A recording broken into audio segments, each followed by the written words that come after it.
Haremos esta intervención en Nerón, que es un mastín español de 3 años que tiene una pericarditis y un derrame pericárdico, ya se ha taponado varias veces. La haremos con técnica mini-invasiva, sería decir en toracoscopia.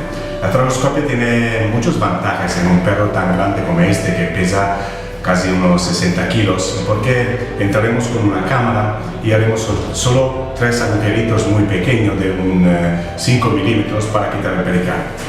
Y con esta técnica podemos tener una recuperación mucho más rápida por este perro.